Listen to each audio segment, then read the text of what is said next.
हाँ जी, good morning. तो last class में चैप्टर कंप्लीट हो गया था अपना इंडेक्स नंबर। तो आइए एक बार रिवाइज कर लेते हैं चैप्टर नंबर 18 इंडेक्स नंबर्स। ठीक है। इंडेक्स नंबर में अपन ने सबसे पहली बात पढ़ी कि इंडेक्स नंबर हम पढ़ क्यों रहे हैं। तो हमने कहा इंडेक्स नंबर से हम रिलेटिव चेंज देखते हैं, लेकिन पीछे क्वेश्चन देखा था आपने जिसमें आंसर परसेंटेज चेंज था। तो हमने कहा रिलेटिव चेंज देखते हैं एक टाइम से दूसरे टाइम में, या एक जगह से एक प्लेस से दूसरे प्लेस में। Means for measuring the relative changes from time to time और फ्रॉम प्लेस टू प्लेस। हमने कहा इंडेक्स नंबर रिप्रेजेंट करता है, काफी वैल्यूज को रिप्रेजेंट करता है ओवर टू और मोर डिफरेंट पीरियड्स और लोकेलिटीज रिप्रेजेंट करता है। जैसे सेंट्रल टेंडेंसी रिप्रेजेंट करते थे, ऐसे इंडेक्स नंबर भी कई वैल्यूज की एक वैल्यू को रिप्रेजेंट करता है कि एक्चुअल में उसका एवरेज कर चेंज इन आइदर। अपन ने कहा कि average the relative change in either quantity और प्राइस। ज्यादातर अपन क्या करते हैं इंडेक्स नंबर में, एवरेज करते हैं। तो अपन ने इंडेक्स नंबर पढ़ा था। इंडेक्स नंबर्स क्या मेजर करते हैं? रिलेटिव चेंज मेजर करते हैं टाइम टू टाइम या from place to place. Index numbers represent करते हैं एक सेट ऑफ वैल्यूज को, represent a set of values over two और मोर टाइम पीरियड्स या टू और मोर लोकेलिटीज। इंडेक्स नंबर में करते क्या है अपन? एवरेज करते हैं। तो एवरेजिंग द रिलेटिव चेंज को एवरेज कर लेते हैं, भले ही वो प्राइस में देखें या क्वांटिटी में देखें। डेफिनेशन आ गई कि इंडेक्स नंबर है क्या? रेशियो ऑफ टू और more time periods, one of which is the base. मतलब कंपैरिजन कर रहे हैं, एक को बेस पीरियड मान लिया, इससे कंपेयर कर रहे हैं कि कोई चीज यहां पे 100 थी तो अब कितनी है। पहले 100 थी तो अब 125, कितना परसेंट इंक्रीज आ गया? 25% इंक्रीज हो गया। पहले 100 थी अब 225 हो गया, कितना परसेंट इंक्रीज आ गया? 125% इंक्रीज हो गया। ये आपके पास पीछे क्वेश्चंस मिलेंगे एडिशनल में आपको। हमने कहा इंडेक्स टाइम सीरीज। तो ये क्या है? Index time series list of index number जिनका बेस क्या हो? सेम बेस हो। तो हमने कहा list of index number for two और more periods of time, each index number employs the same base year.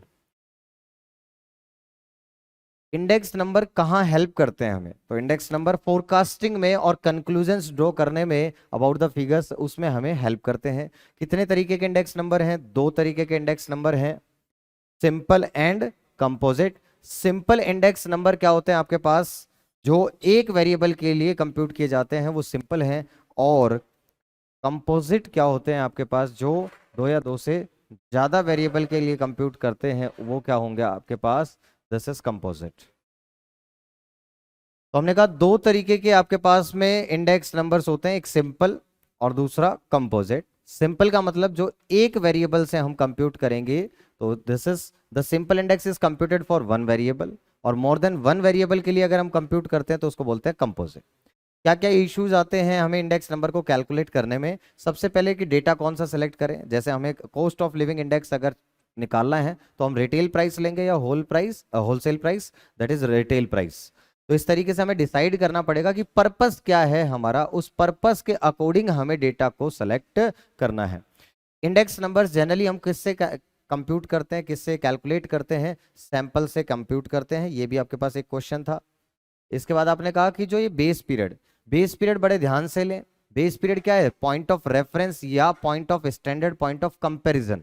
इससे हम कंपेयर करेंगे, इसी को बेस पीरियड कहते हैं। और ये बेस पीरियड क्या होना चाहिए? नॉर्मल होना चाहिए, बहुत पुराना होना चाहिए, या रिसेंट का होना चाहिए? रिसेंट का होना चाहिए। तो अपने का रिलेटिवली रिसेंट होना चाहिए। क्यों? क्योंकि हम मेनली किसके साथ कंसर्न है? We are more concern with the present rather than past. अभी के चेंजेस देखने के लिए पिछले साल जो था अब कितने महंगा हो गया, हम 100 साल पहले क्या था अब क्या है, उससे हमें कंसर्न नहीं होंगे कि बहुत पुराने चेंजेस। तो हमें प्रेजेंट के साथ चेंजेस देखने हैं। इस वजह से हम क्या करते हैं, जो रिसेंट का जो आपके पास बेस पीरियड होगा उसको लेंगे।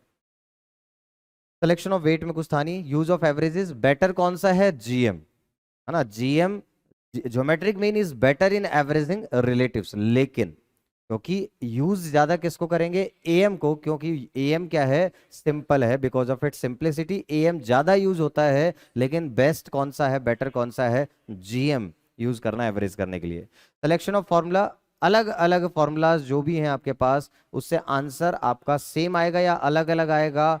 अलग अलग आएगा। और जब आपका आंसर अलग अलग आएगा तो आपको बड़े ध्यान से फॉर्मूला, एप्रोप्रिएट फॉर्मूला को सिलेक्शन करना पड़ेगा कि हम कौन सा फॉर्मूला यूज करें, क्या पर्पस है हमारा। Type of indices give different values.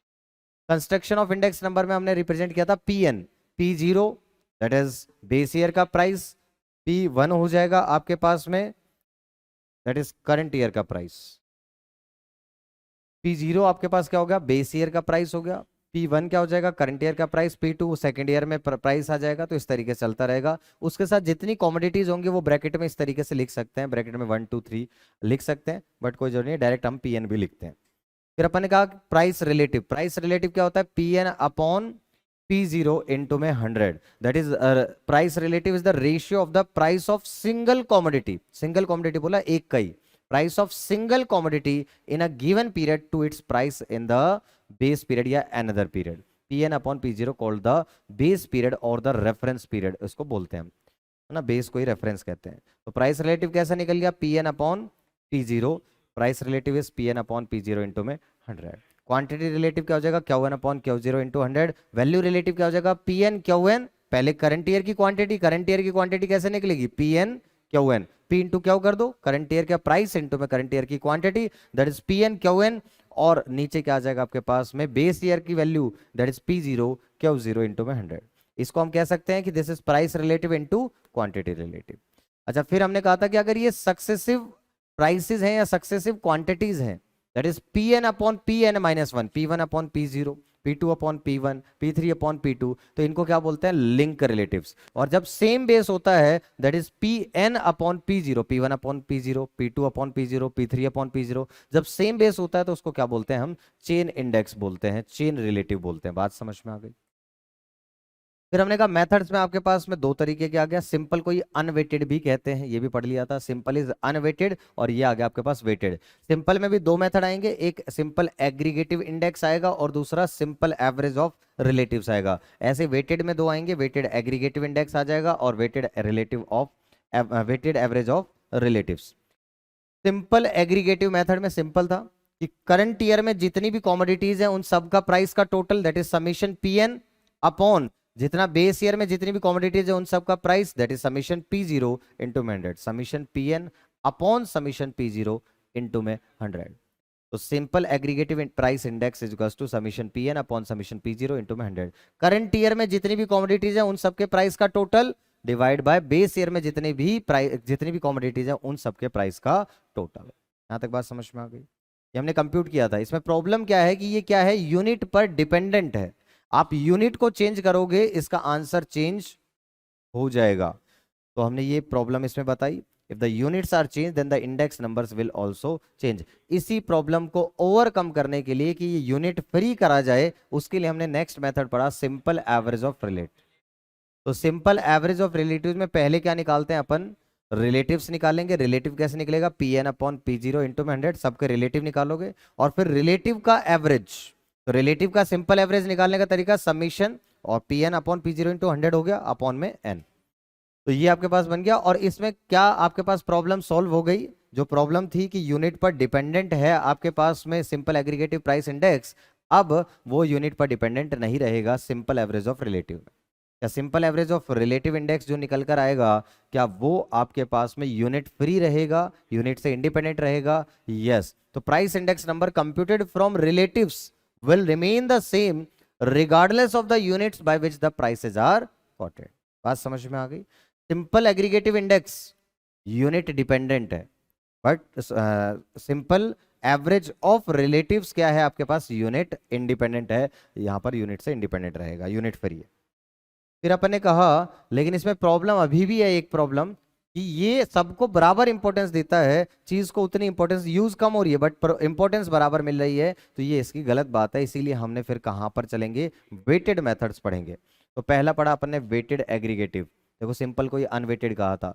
Weighted aggregative index, तो वेटेड एग्रीगेटिव में क्या हो जाएगा, बस वेट देना है, that is summation PN upon summation P0। Formula उतना ही था, ऊपर भी वेट कर दो, वेट वेट से मल्टीप्लाई कर दोगे। अब वेट क्या लेंगे ये आपको डिपेंड है। ये वेट हम जनरली क्वांटिटीज को वेट ले लेते हैं। तो ये आपके पास अलग अलग जो भी आपके पास में लोग थे इन्होंने अलग अलग बताया। मॉडल्स हैं हमारे पास, 4 मॉडल हैं, Laspeyres method, Paasche method, Marshall Edgeworth और फीसर साइडल इंडेक्स। हमने कहा लास्ट पेयर में लास्ट ईयर की बात करी थी कि लास्ट ईयर की क्वांटिटी को क्या लो, बेस लो, that is summation P N Q zero upon summation P zero Q zero. ये तो फॉर्मूला वैसा ही था, P N upon P zero तो याद रहता ही है। इसको किससे मल्टीप्लाई करना है, सिर्फ बेस ईयर, इसमें लास्ट पेयर में बेस ईयर से क्यू जीरो से। जब पास्ट ईयर की बात करेंगे तो पी से प्रेजेंट ईयर, क्यू एन से मल्टीप्लाई करना है। और जब बात करेंगे हम मार्शल एजवर्थ की, तो इसने क्या कहा, ए एम लो, प्रेजेंट और बेस ईयर दोनों का एम ले लो। तो हमने कहा average of the base year and the current year, that is summation P N upon summation P zero तो पहले ही था, साथ में क्या लग जाएगा, Q zero plus Q N divide by two, लेकिन वो टू से टू कैंसिल हो जाएगा, इसलिए क्या हो जाएगा सीधा direct Q zero plus Q N, Q zero plus Q N. बात समझ में आई, यहाँ तक कोई डाउट? फिर फिशर आइडल इंडेक्स की बात करी, तो फिशर आइडल इंडेक्स है क्या, जीएम ऑफ लापा, है ना, जीएम ऑफ लापा आपके पास में, तो अंडर रूट दोनों का फॉर्मूला करके इनटू में 100 कर देंगे। ये एएम ले रहे थे बेस ईयर और करंट ईयर क्वांटिटी का, और इसके अंदर ये जीएम ऑफ लापा है, ये अपने बात कर ली थी। अच्छा, एक क्वेश्चन पढ़ा था आपने कि जीएम ऑफ, जीएम की बात करी थी आपने इस क्वेश्चन में, इसमें नहीं था वो, उसमें था आपके पास पिछले में, कोरिलेशन में। चलो ठीक है, तो geometric mean of last pairs and past year की यहां तक बात समझ में आपको आ गई। फिर वेटेड एवरेज ऑफ रिलेटिव था, तो आप वेट कुछ भी दे सकते हो, इन्होंने क्वांटिटी को दे रखा है बेस ईयर, लास्ट ईयर की जो क्वांटिटी थी बेस ईयर की, तो इनटू में पी जीरो क्यू जीरो दे दिया, और नीचे क्या आएगा, sum of weight that is summation P zero Q zero. बात वही थी, कुछ खास है नहीं इसकी इंपॉर्टेंस। चेन इंडेक्स नंबर पढ़े अपन ने, तो चेन इंडेक्स का यूज कहां होता है, वैसे तो अपन डायरेक्टली निकाल सकते हैं। चेन इंडेक्स होते क्या है, जिनका सबका बेस क्या हो, सेम हो, है ना, एक ही बेस हो सबका, उसको चेन इंडेक्स कहते हैं, that is P N upon P zero हो। अब लिंक रिलेटिव दे रखे हो, लिंक रिलेटिव क्या होते हैं आपके पास, जिनका सक्सेसिव पीरियड, सक्सेसिव प्राइसेस या successive quantities, P N upon P N minus one. तो अगर आपको लिंक रिलेटिव दे रखा है करंट ईयर का, और आपको चेन इंडेक्स दे रखा है पिछले साल का, तो क्या इस साल का चेन इंडेक्स निकाल सकते हैं आप? यस, कैसे, link relative of current year into में chain index of last year, previous year, upon में 100 कर दोगे, तो ये आ जाएगा आपके पास chain index of current year. बताओ, बात समझ में आई? ये क्या कैलकुलेट करने की जरूरत कब पड़ती है, जब डाटा पूरा अवेलेबल ना हो। तो हमने कहा था under this method the relatives of each year are first related to the preceding year, उसको लिंक रिलेटिव कहते हैं, and they are chain together by successive multiplication to form a chain index. ये हमने कहा chain index is equals to link relative of current year into में chain index of the previous year upon 100। ठीक है, ये अपन ने question भी कर लिया था। तो ये लिंक रिलेटिव निकाले। अब जैसे ये लिंक रिलेटिव आ गया 104.8, तो हमने कहा लिंक रिलेटिव ये दे रखा है, पिछले इसका चेन इंडेक्स आ गया 124, तो अपन क्या करेंगे 104.8 इंटू में 124 डिवाइड बाय 100। और बाकी मैंने कहा था आप इसको थोड़ा विजुअलाइज भी कर सकते हैं। तो विजुअलाइज क्या करेंगे, इसका मतलब क्या हुआ कि जो चीज यहां 100 रुपए की थी वो कितने की हो जाएगी, 104.8। बात समझ में आई? इसका मतलब क्या है, 104.8 का मतलब क्या है कि जो लास्ट ईयर 100 की थी वो अब कितनी होगी, 104.18। लिंक रिलेटिव मतलब पिछले साल को बेस माना है, तो पिछले साल अगर मैं 100 मान लो, तो इस साल कितना हो गया, 104.8 हो गया। तो मुझे बताओ पिछले साल जो 124 थी वो कितने की हो जाएगी? समझ में आया? पिछले साल जो 100 रुपए की थी वो 104.8 है, तो पिछले साल जो 124 था वो कितने का हो जाएगा, बस वो कितने के बराबर होगा वो आप करोगे, तो यही फॉर्मूला बन जाएगा आपके पास, that is 104.8 divide by 100 into में चेन इंडेक्स। ऐसा करोगे तो यही लॉजिक निकल कर आएगा कि लास्ट ईयर जो 100 की थी वो इतने की है, तो मुझे बताओ इसके बराबर कितने की हो जाएगी। This is unitary method. आया सबको समझ में यूनिटरी में? ये मैंने रिलेट करना बताया आपको, नहीं तो फॉर्मूला याद करो और मौज लो। ठीक है, कल कोशिश की थी मैंने, कहो तो मैं फिर कोशिश करूं यूनिटरी मेथड से, या बस फॉर्मूला से ही करना है? ठीक है, फॉर्मूला से ही करना है फॉर्मूला याद हो तो गया sir. Chain index of the current year निकालना है तो क्या करना है, link relative of current year into में chain index of previous year upon 100। Sir बस काम चल तो रहा है हमारा, कोई दिक्कत थोड़ी ना है। अच्छा, इसको यूज कब करेंगे, लिंक रिलेटिव हमें क्या बताता है, एनुअल चेंज। एनुअल चेंज मतलब पिछले साल के कंपैरिजन में कितना चेंज हुआ है, अगर पिछले साल का बेस मान लूं, यही तो होता है link relative, P N upon P N minus one. तो लास्ट ईयर कोई चीज 100 थी तो अब कितनी, this is reveal annual change with reference to the previous year. और आपके पास इसको अगर हम फिक्स्ड बेस पे ले जाए तो वो change over to a fixed base from which they are change. क्या ये अननेसेसरी कॉम्प्लिकेशन है? क्या हम डायरेक्ट निकाल सकते थे, अगर ये हमारे पास डाटा अवेलेबल होता तो क्या हम डायरेक्ट निकाल लेते, डायरेक्ट निकाल लेते, लेकिन डायरेक्ट जब डाटा पूरा अवेलेबल ना हो तो unnecessary complication, unless of course where data for the whole period are not available, और वेयर कॉमोडिटी बास्केट और the weights have to be changed, उस केस के अंदर। ठीक है, फिर आ गया क्वांटिटी इंडेक्स। जैसे प्राइस इंडेक्स पढ़े, जहां जहां प्राइस था वहां वहां क्या कर दो क्वांटिटी, और जहां जहां क्वांटिटी थी वहां प्राइस कर दो, बात उतनी आ जाएगी आपके पास। इसमें मैंने बताया to measure and compare prices, question था कि आप प्राइस रिलेटिव्स को क्यों यूज करते हो, प्राइस इंडेक्स नंबर्स को, to measure and compare price, दोनों ही। ऐसे क्वांटिटी इंडेक्स नंबर को भी to measure and compare quantities. बात समझ में आ गई। फिर अपन ने बात करी थी प्राइस इंडेक्स जो है वो आपके पास इकोनॉमिक स्ट्रेंथ को मेजर करते हैं प्राइस स्टेबिलिटी के हिसाब से, और क्वांटिटी इंडेक्सेस जो है वो आपके पास level of output in the economy. तो ये दो वर्ड्स भी याद होने चाहिए, पूछा जा सकता है। इकोनॉमिक स्ट्रेंथ किससे पता चलती है, प्राइस इंडेक्स नंबर से, और क्वांटिटी इंडेक्स से क्या पता चलेगा, level of output. Simple aggregative सब कुछ वही है, बस प्राइस की जगह क्वांटिटी कर दो, summation Q N upon summation Q zero, simple average of quantity relative that is Q N upon Q zero into में 100, और समीशन अपॉन में एन। कोई दिक्कत इसमें? हालांकि ये कुछ गड़बड़ कर रखी है इन्होंने। ठीक है, ये मैंने बताया था, बाकी सब कुछ सेम है, बस प्राइस का क्वांटिटी समझ में आ गया था।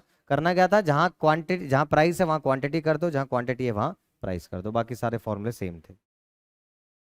वैल्यू इंडेक्सेस आ गए आपके पास में, वैल्यू का भी वही होता है, P N Q N value आ जाएगा, तो summation P N Q N आ जाएगा upon P zero Q zero. Usefulness क्या क्या थी आपके पास में, इसमें कुछ डिमेरिट्स थी कि ये ब्रॉड पिक्चर दिखाता है, ये एक्चुअल में real picture depict the broad trend and not the real picture. फिर अपन ने बात करी कि ये सुटेबल है पॉलिसीज बनाने में, इकोनॉमिक्स की पॉलिसीज बनाने में। यूजफुल इन डिफ्लेटिंग, डिफ्लेट किया था ना अपन ने, कि इसको अगर बेस ईयर पे कंपेयर करें, कि आज के प्राइस पे ना करके इसको बेस ईयर के प्राइस पे कंपेयर करें, जैसे रियल जीडीपी करते थे, उसको डिफ्लेट करना ही बोलते हैं। तो हमने यहाँ पर का useful in deflating cost of living index निकालने में। डिफ्लेटिंग सीखा, डिफ्लेटिंग का मतलब क्या बताया था, जैसा न्यूमरेटर वैसा डिनोमिनेटर, ऊपर हमें क्या पता होगी करंट वैल्यू, और आपसे कहेगा इस करंट वैल्यू को किस पर लेकर जाओ, बेस ईयर की वैल्यू पर लेकर जाओ, बेस ईयर के प्राइस पर लेकर जाओ। तो अपन क्या करेंगे, करंट वैल्यू आज के प्राइस पे तो divide by price index of the current year कर दो, इनटू में 100 कर दो, तो क्या आ जाएगी आपके पास, बेस ईयर के ऊपर वैल्यू आ जाएगी, दैट इज रियल जीडीपी, जैसे निकालते थे वैसा ही है। ठीक है, कोई डाउट इसमें, करंट वैल्यू अपॉन में present index, price index of the current year into 100। इसका मतलब क्या हुआ आपके पास, मैंने बताया था कल, रियल जीडीपी और नॉमिनल जीडीपी में भी क्या होता है, नॉमिनल का मतलब क्या होता है, करंट ईयर का प्राइस, करंट ईयर की क्वांटिटी, दोनों का मल्टीप्लाई कर रहे थे अपन। ऐसे ही आपके पास रियल जीडीपी का मतलब होता है बेस तो, प्राइस तो सेम ईयर का ही लेंगे, बेस ईयर का ही, और क्वांटिटी इस साल की लेंगे, तो हमें एक्चुअल में पता चल जाएगा कि अच्छा रियल जीडीपी बढ़ने का मतलब है कि प्रोडक्शन बढ़ा है। समझ में आई बात? तो रियल प्रोडक्शन बढ़ने का, रियल जीडीपी बढ़ने का मतलब प्रोडक्शन बढ़ा है। देखो जरा, देखो जीडीपी कैसे निकलती है, प्राइस मल्टीप्लाई बाय क्वांटिटी। अब इसमें दो पार्ट बना देते हैं अपन ने, एक नॉमिनल जीडीपी और एक रियल जीडीपी। ये कैसे निकलता है, ये ध्यान से देखो, this is price of current year into में क्वांटिटी ऑफ करंट ईयर।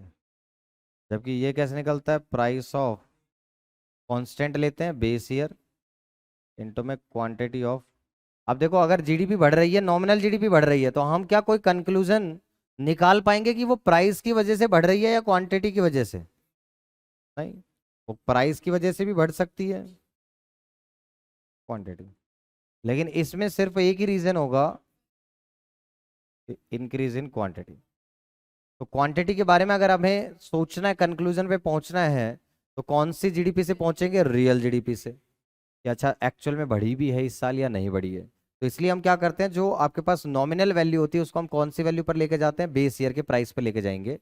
तो इसको नॉमिनल जीडीपी गिवन हो और रियल जीडीपी निकालना हो, इसी को बोलते हैं डिफ्लेट करना। क्लियर है?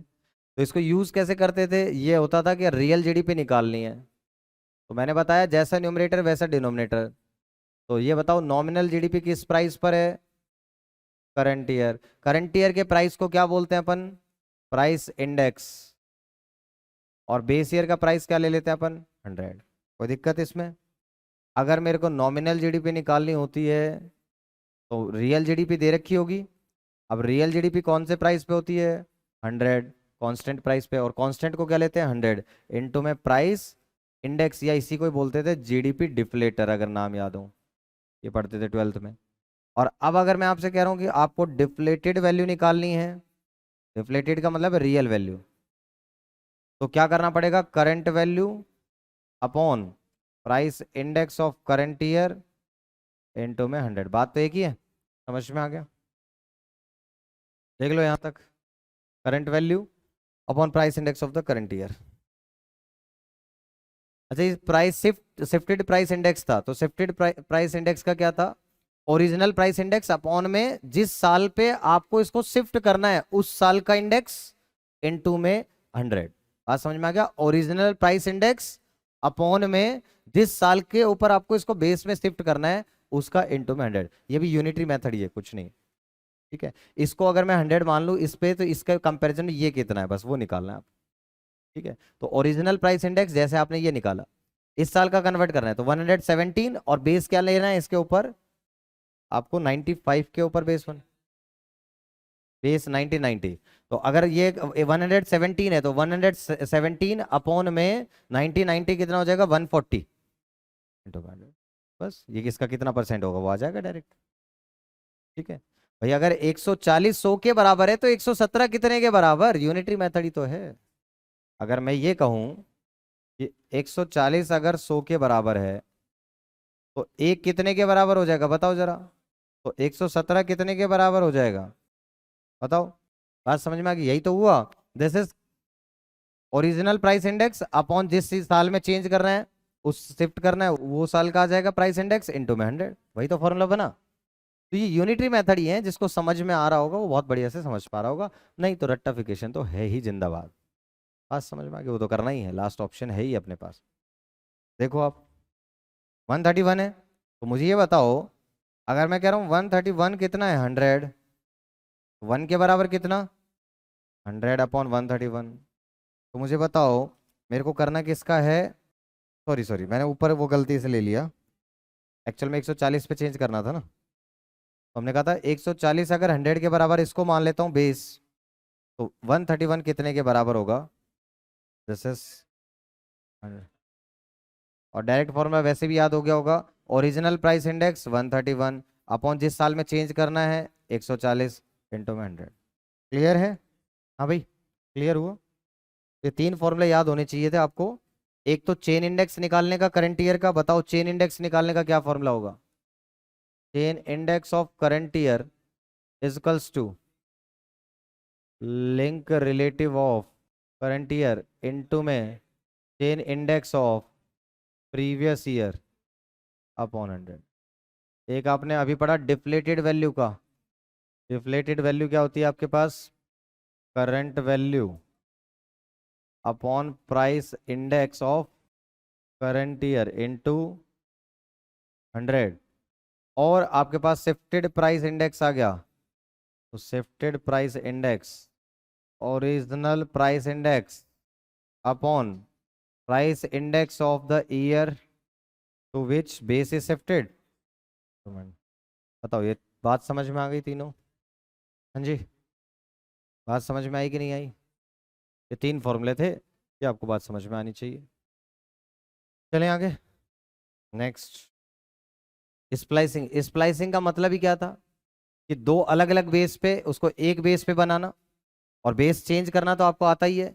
जैसे ये 195 के ऊपर बेस पे है ये सारी के सारी, तो ये तो 95 पे ही रहा, और इसको भी किस पर लेकर आना था आपको? 95 पर ही लाना है। तो मुझे बता सकते हो 95 पर लाने का तरीका क्या होता है? इसको अगर मैं 95 पे शिफ्ट करना चाहता हूं तो क्या करेंगे? 102.3, बताओ कितना आ जाएगा?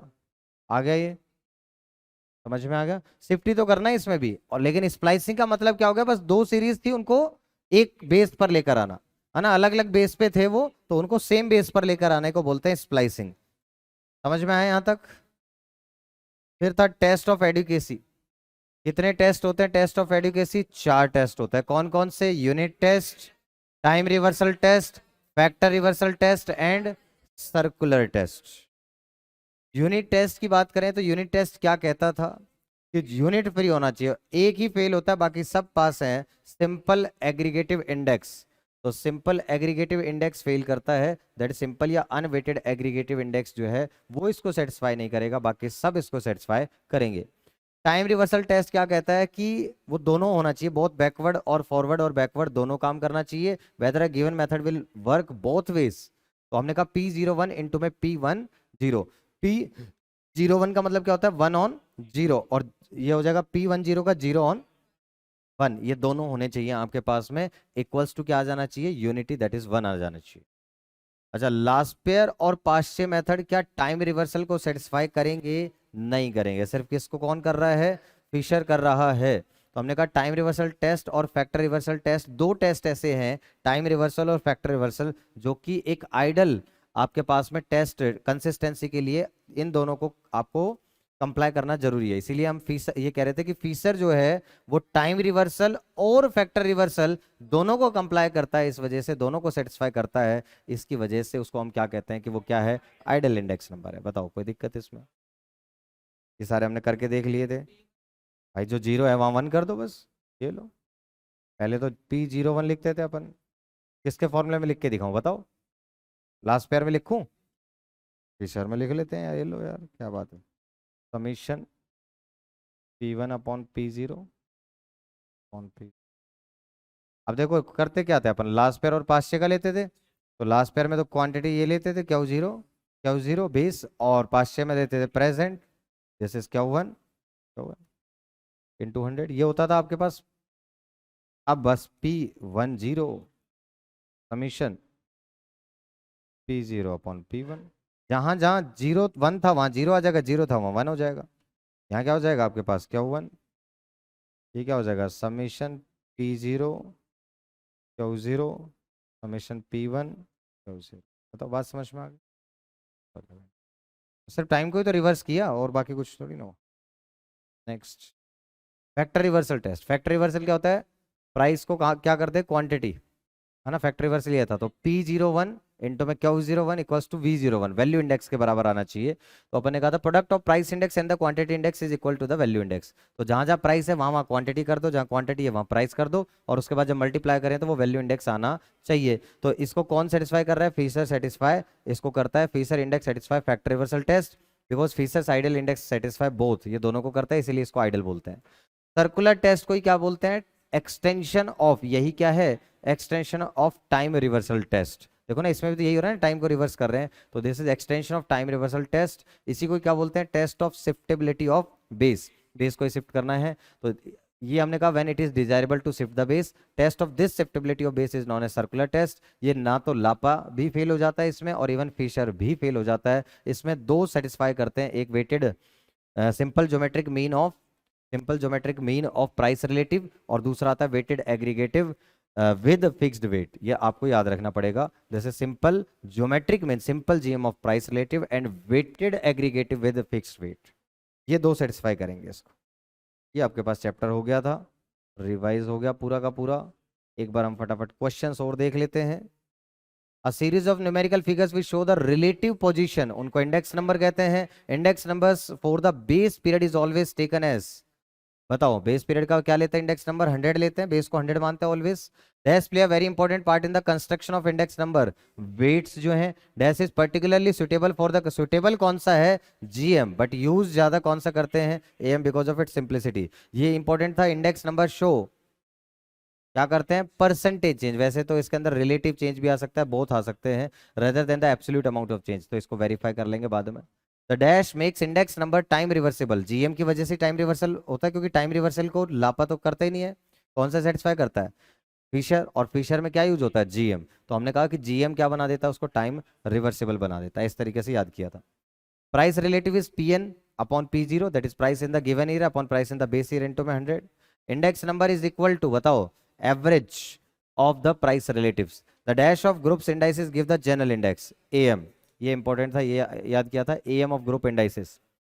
Circular test is one of the test of index numbers, dash is an extension of time reversal, circular test, weighted GM of relative formula satisfy, ये अपन ने छोड़ दिया था शायद, है ना, वेटेड जीएम ऑफ, अपन ने सिंपल जीएम तो पढ़ा था, simple GM of price relatives की बात तो करी थी, वो सेटिस्फाई करेगा, इसको अभी कैलकुलेट करके देखना है। Factor reversal test is satisfied by, factor reversal बताओ किससे सेटिस्फाई होता है, फिशर, टाइम रिवर्सल और फैक्टर रिवर्सल दोनों करता था ये। Last pair do not satisfy, किसी को भी नहीं कर रहा, लापा तो किसी को ही नहीं कर रहा था, लास्ट पेयर और पास्चे किसी को नहीं कर रहे थे। Ratio and average of ratios expressed as a percentage is called index number. Base time period का स्टैंडर्ड पॉइंट ऑफ कंपैरिजन है, yes true. An index time series is a list of dash numbers for 2 और more periods of time. Index time series में index numbers की list होती है। Index number are often constructed from the sample, dash is a point of reference in comparing various describing individual behaviour base period. The ratio price of single commodity in a given period to price in the preceding, यही क्या है, price relative होता है, relative price. और ये आ गया आपके पास में sum of all the commodity prices, this is simple aggregative price index हो गया। चेन इंडेक्स किसके बराबर, link relative of current year into में chain index of the previous year upon में 100 हो गया। P01 क्या है, 1/0। P10 क्या है, 0/1। फिर हमने कहा product of price index and quantity index value index के बराबर हो जाए, ये कौन सा टेस्ट हो गया, फैक्टर रिवर्सल टेस्ट हो गया। फॉर्मूला इंडिपेंडेंट होना चाहिए यूनिट से, ये कौन सा टेस्ट हो गया, यूनिट टेस्ट हो गया। Last pair method and past pair method किसी को भी सेटिस्फाई नहीं, यूनिट टेस्ट को करते हैं, टाइम रिवर्सल और फैक्टर रिवर्सल को नहीं करते हैं। The purpose determine the type of index number to use, yes true. Index number is a special type of average, true. The choice of suitable base period is best temporary solution, yes ये important था, मैंने बताया था, true. Fisher ideal formula does not satisfy, बताओ Fisher ideal formula does not satisfy, किसको नहीं satisfy करता, Fisher circular को, लास्ट वाले को। और डैश सेटिस्फाई सर्कुलर को दो करते थे, एक तो simple GM of price relative और एक weighted GM with fixed weight, weighted aggregative with fixed weight. तो जीएम ऑफ प्राइस रिलेटिव्स और the weighted aggregate with fixed weight. अब देखो जीएम दिया है यहाँ पर simple GM of price relative, तो इसी से क्वेश्चन आपको याद रखना पड़ेगा। इसका आंसर देख लो जो क्वेश्चन नंबर 21 छोड़ा था, अभी करके दिखा दूंगा। वैसे मैं कौन सा छोड़ा था, एक क्वेश्चन छोड़ा था 12th, weighted GM of relative formula satisfy, कौन सा आएगा, सर्कुलर। आंसर चेक कर लो, आंसर चेक करो 12th का, टाइम रिवर्सल है, तो एक बार इसको सॉल्व भी करना पड़ेगा, फिर एक बार पूरा कर लो फिर सॉल्व करते हैं, कराता हूँ। कोई बात नहीं, सॉल्व करना है, कुछ नहीं। कहाँ पे पहुँच गए थे फिर अपन, अच्छा यहाँ हो गया। Last pair and past pair method satisfy करते हैं टाइम रिवर्सल या नहीं करते, नहीं करते। There is no such thing unweighted index number, false, क्योंकि यहाँ पे जो सिंपल होते हैं उन्हीं को अनवेटेड कहते हैं। Theoretically GM is the best average, yes, but mostly M is use, true. Laspeyres और पास्ट पेयर and the Fisher ideal index do not satisfy, बताओ, तीनों को ही, तीनों सर्कुलर को नहीं करते। This is concerned with the measurement of price changes over a period of years when it is desirable to shift the base, desirable shift to base circular test की बात आती है। Test of shifting the base ही क्या होता है, circular test होता है। Formula for conversion to current value क्या होता है, deflated value is equals to current value upon में price index of the current year, current value upon the price index of the current year. Shifted price index क्या होता है आपके पास, original price index upon में price index of the year on which it has to be shifted into 100, ये true है बिल्कुल। Test of adequacy कितने हैं, 4 हैं, 4 हैं। प्राइस इंडेक्स नंबर क्यों यूज करते हैं, to measure and compare prices. Simple aggregative of, simple aggregate of quantity is a type of quantity index, indices. अब एक बार वो क्वेश्चन देखते हैं। देखो एक्चुअल में इसमें ये उस तरीके का क्वेश्चन है जब आपके पास x होता था और f1 होता था, f, तो अपन क्या करते थे, जीएम कैसे निकालते हैं बताओ, जब ऐसा होता है एक डिस्क्रीट सीरीज और फ्रीक्वेंसी, तो कैसे निकालते हैं, x1 f1, x2 f2, x3 f3, बताओ बात समझ में आती थी, xn fn, और इसकी पावर क्या करते थे, 1/समीशन f, ये करते थे ना। तो ये वैसा सा ही कुछ बनेगा। तो पहले रिलेटिव निकलेंगे, दिस इज Pn/P0 इंटू में 100। अब ये आ गया प्राइस रिलेटिव आ गया। अब इस प्राइस रिलेटिव को मैं लिखूं कैसे, P1 लिख लूं पहले साल का, ठीक है, और इस पे वेट देना पड़ेगा, तो ये आ जाएगा वेट 1, बात समझ में आ गई, या F1 कह सकता हूं इसको, ऐसे P2 F2 P3 F3, बात समझ में आ रही है। और इसका मुझे क्या निकालना है, जीएम। तो देखो पहले तो मैंने रिलेटिव निकाल लिए, रिलेटिव क्या आ गए, P1 P2 P3 मान लो ऐसा आ गया। फिर मैंने उसको वेट दे दिए, वेट जो दूंगा वो, अगर मेरे को जीएम निकालना है तो क्या करना पड़ता है, वेट को मेरे को फ्रीक्वेंसी पावर लेनी पड़ेगी कि भाई ये वैल्यू इतनी बार रिपीट हो रही है, तो उनको मल्टीप्लाई करना पड़ेगा, और 1/ ये सम ऑफ फ्रीक्वेंसीज करना पड़ेगा, जितना भी आ जाएगा आपके पास, ये करना पड़ेगा। This is weighted GM of relative. अब इसके अंदर ये कह रहा है टेस्ट को कैसे सेटिस्फाई करें, थोड़ा लिखने का तरीका होगा इसका, चलो देखेंगे, फिलहाल तो इसको मार्क करके छोड़ दो। हाँ ये हो सकता है जीएम से टाइम रिवर्सेबल, जो अपन ने फीचर की बात करी थी कि टाइम रिवर्सेबल फीचर सेटिस्फाई करता है, तो इस वजह से टाइम रिवर्सेबल अपन वेटेड जीएम के हिसाब से टाइम रिवर्सेबल टेस्ट को लगा दें। लेकिन ये किया था, ये मेरे को, ये मैंने किया हुआ है, इसको क्रैक नहीं हो रहा कि डायरेक्टली इसको प्रेजेंट कैसे करूं, दिमाग में वो नहीं काम कर रहा है। 01 क्यों 01? क्योंकि टाइम रिवर्सिबल का मतलब है हमें एक P01 निकालना है और एक P10 निकालना है, और मैं इसमें P01 निकालूंगा कमीशन। अब क्योंकि ये वेटेड दे दिया ना, यहाँ वेटेड देने की वजह से गड़बड़ हो गई। सिंपल देता तो अपन रिलेटिव निकाल लेते और कर लेते। चलो इसकी प्रेजेंटेशन बताऊंगा, ये होगा ऐसे डायरेक्ट हो जाएगा, ये किया हुआ है मेरा, लेकिन अभी क्रैक नहीं कर रहा है। चलिए, तो इसी के साथ चैप्टर आपका रिवाइज भी हमने कंप्लीट कर लिया। ठीक है भाई, ओके टाटा बाय बाय।